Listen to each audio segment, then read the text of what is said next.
Hello students. Introduction about me. I'm an educator with HISD for 13 years and I've taught high school and middle school sciences. The units of study includes the following 10 units. The first unit is about cells, then body systems, stimulus and response, matter and energy within an organism, genetics, variations, unit on plants, units on biodiversity, catastrophic events, followed by the unit on the solar system. Today's lesson is all about cells. We'll be reviewing the prokaryote and eukaryote cells. We'll be comparing the two different types of cells. We'll talk about the kingdoms. We'll talk about the levels of organization in living organism. We'll talk about the cell organelles and their functions, and we will end with the difference between plant and animal cells. This is a picture of a single cell organism, which is a prokaryote cell. And the example would be bacteria. Only the bacteria, Eubacteria and Archaebacteria, are the prokaryote cells. On the right side is a prokaryote cell picture, and the left is a eukaryote cell, and we'll be learning the difference between the two in the subsequent slides. So how do you remember what's the difference between the prokaryote and the eukaryote? Prokaryote with the word pro, which has a O, has no nucleus. So prokaryote cells have no nucleus. Eukaryote cells have a nucleus. The difference between the two. Prokaryote cells are simple and smaller. Eukaryote cells are complex and bigger. All prokaryote cells are unicellular. That means they are made up of only one cell. Eukaryotic cells are mostly multicellular. I say mostly because there are some exceptions. The example of prokaryote cells are bacteria, the two different kingdoms, which is the Archaebacteria and the Eubacteria. The eukaryote cells examples include the other kingdoms, the remaining four kingdoms, which includes Protista, fungi, plantae, and animalia.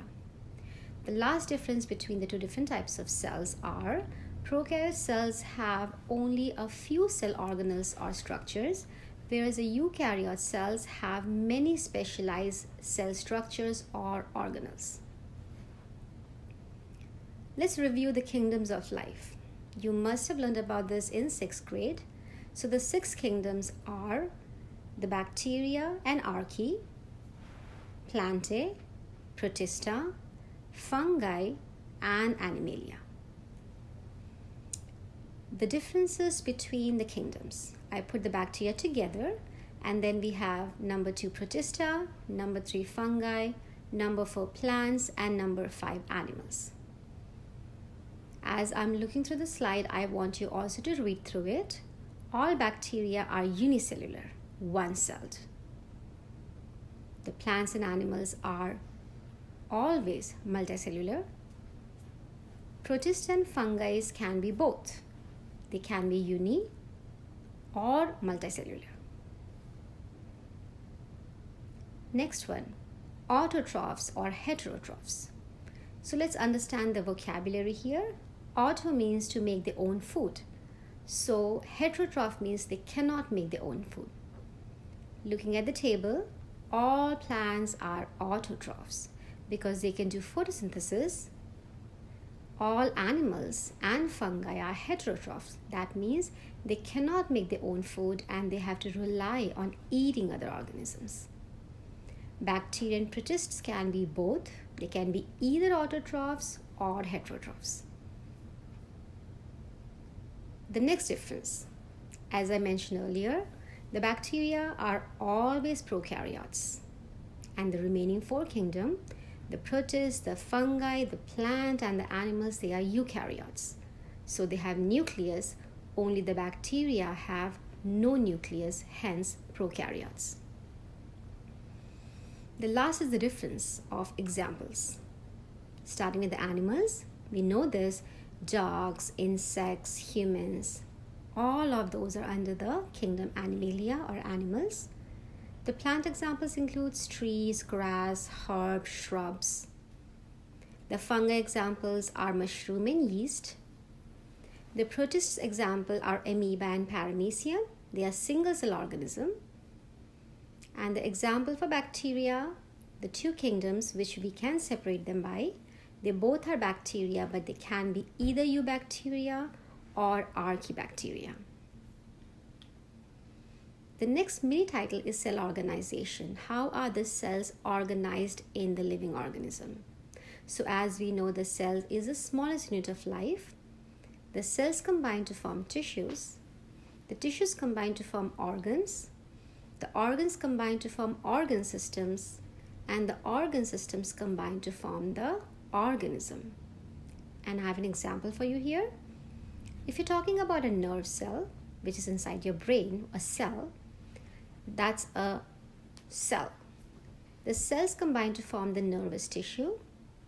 The nervous tissue combine to form the brain, which is an organ. The brain and the nerves together form the nervous system, which is an organ system. And different systems combine together to form the human being. So this is an example of cell organization.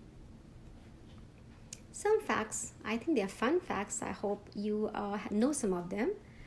Do you know human beings have between 75 trillion to 100 trillion cells in their body? There are 4 different types of tissues: epithelial, muscle, nervous, and connective. Organs, which are made up of tissues, are made up of cells. So example of an organ would be a brain, stomach, skin, heart, intestine, lungs. Did I get you there? Do you know that skin is the largest organ we have? Nice, right? Organ systems are also called body systems, which are made up of different organs working together for a specific function. Do you know that human beings have 11 body systems? We'll talk about that as this is the next unit we'll be learning about in 7th grade science. Organism is the highest level of organization, which is made up of organ systems working together. So in a human being, when all the 11 body systems work together, that makes us the organism or the human. Let's go back to the prokaryotes and the eukaryote. So the prokaryote, which is without a nucleus, is made up of only few organelles, and those are right here. So a bacteria or prokaryote is made up of cell membrane, cytoplasm, ribosomes, and the genetic material. Many bacteria contains an outer covering called cell wall, and some of them have a tail-like structure called flagellum or cilia to help with the movement. Eukaryotes, the one with the nucleus, have more organelles and they are more complex. So the organelles inside the eukaryote cells include nucleus, the genetic material, which is DNA or RNA, the cell membrane, cytoplasm, vacuole, mitochondria, Golgi body, endoplasmic reticulum, and many more. But for the scope of 7th grade science, you need to know about 6 of them. So here is a list of the organelles and their function. Nucleus. Remember, a prokaryote does not have it. So the nucleus in the eukaryote is the brain of the cell. So what does the brain do? It controls the organism. It controls the cell. Mitochondria. It creates energy, so it is called the powerhouse of the cell. Golgi body. It sorts, modifies, and packages protein. Ribosome, which makes protein. Endoplasmic reticulum, which transports protein. Cytoplasm, this is the liquid or the jelly inside the cell. So the function is it holds all the organelles.